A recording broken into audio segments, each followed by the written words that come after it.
La colère de la Kabylie après l'assassinat de Lounès Matoub, reportage de nos équipes sur place. La mort du chanteur pourrait servir de détonateur au refus de la loi sur l'arabisation. Madame, Monsieur, bonsoir. Je vous propose d'ouvrir ce journal avec ce reportage de notre équipe en Kabylie. Après l'émotion considérable suscitée par la mort de Lounès Matoub, la colère et la violence dans les rues de Tizi Ouzou, l'assassinat de ce militant de la cause berbère, symbole de toute une jeunesse, pourrait servir de détonateur ou de catalyseur au refus de la loi généralisant l'usage de l'arabe qui doit entrer en vigueur la semaine prochaine. Reportage de Redouane Sali, commenté par Thierry Tullier. Lounès Matoub est mort sur cette petite route de la montagne kabyle qu'il aimait tant. À l'endroit, sa voiture a été mitraillée. On s'arrête, on recherche des indices, on s'interroge. Qu'est-ce qu'on va faire? On a toujours été pacifique. On va faire une guerre, c'est pas une solution. On a beaucoup perdu. Il y a beaucoup de veuves, il y a beaucoup d'orphelins. C'est pas tout simple, c'est pas Matoub qui est mort tout seul, mais c'est toute une partie de nous-mêmes, tout Kabyle qui est morte. Devant la maison de Lounès Matoub, non loin de Tizi Ouzou, les villageois viennent par petits groupes. Tous se souviennent de leurs voisins si attachés à sa culture et à sa langue berbère. Il ne se sentait jamais bien dans sa peau qu'ici.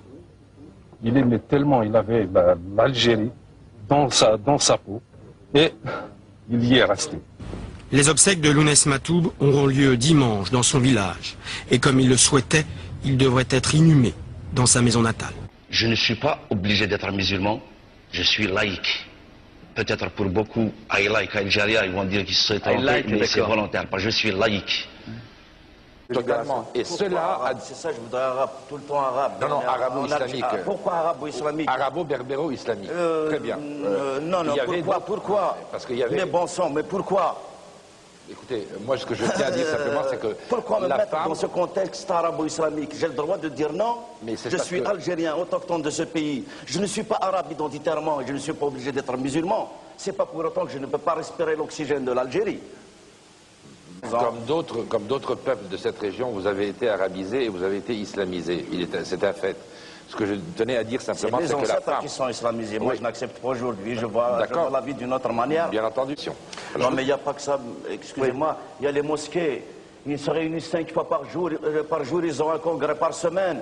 C'est pas étonnant que le fils l'emporte en Algérie. 5 prières par jour, plus un congrès par semaine du vendredi. Alors... Pourquoi ils veulent cacher l'histoire entre les Algériens? L'Algérien n'est pas arabe, à ce que je sache. Quant à l'islam, c'est individuel.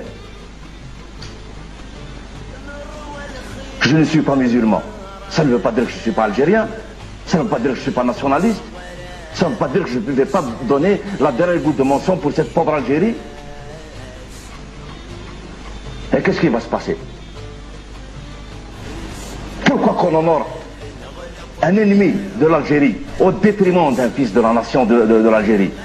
Pourquoi qu'on honore Uqba ibn Nafa au détriment de Kossela?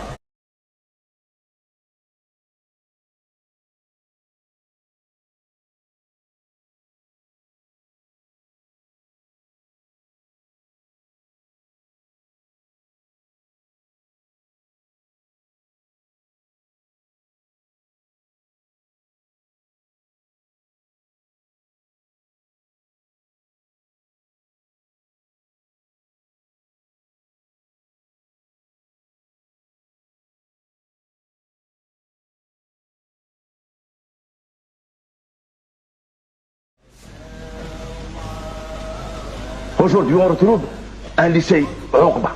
On retrouve une mosquée Uqba, une ville Uqba. Votre fils peut s'appeler Uqba demain.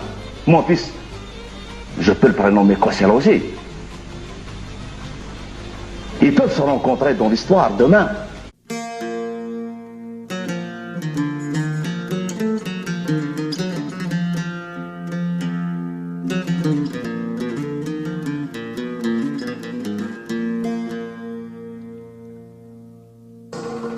يقضي من النوغ خسرن اي كل خنتن اسمي اللي نثبورة الشرق ذو النار جيت متساثن اي قبلن رانا عرف ذي مسواق ويجيني ثران ذا ثماثن في السين عروري الحق ما زالت تسمم يسن كيني فوق ذا منافق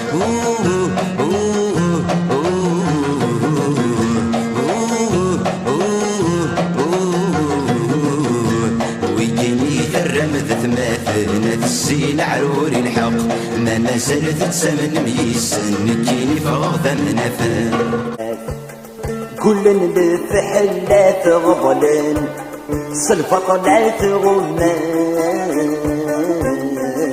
نتسمد بتبريك برناف لقباين مذوى عربان ماشي دايت ماثل عطاسي عبان بثويات الوخل باي صاران أبهمي وعلى ذي حاكم وادي حكمان الوخل باي صاران العقل فغنى بسوق نصور لا يبدجان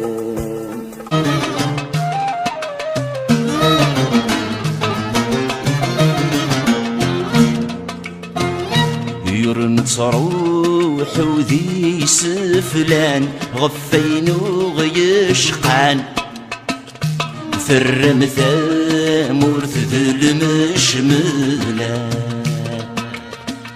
يذكن ويثني دي ربان يثني دي سنرنان يسمكن النوذا في الأصلان هالسير سيني بردان الفرور يبان يا ويني نجرن وحنا هالسير سيني بردان الفرور يبان يا ويني نجرن وحنا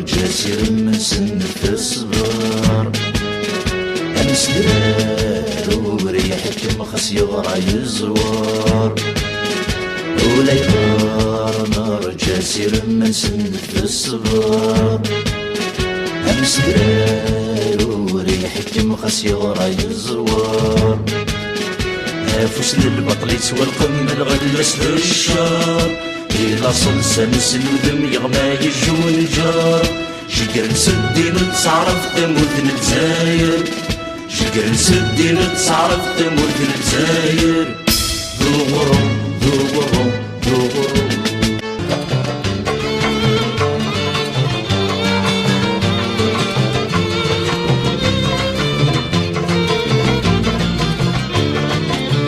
حذرتك وغصيت نافع أقلك ذي الخلوة مسبسي لك كيف ضرفيقيش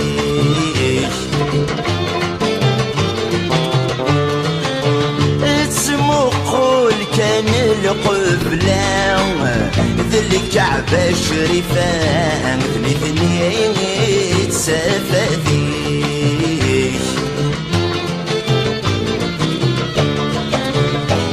كذا قروك ذي القام والسمحة سامس اللي كان سيدي الشيخ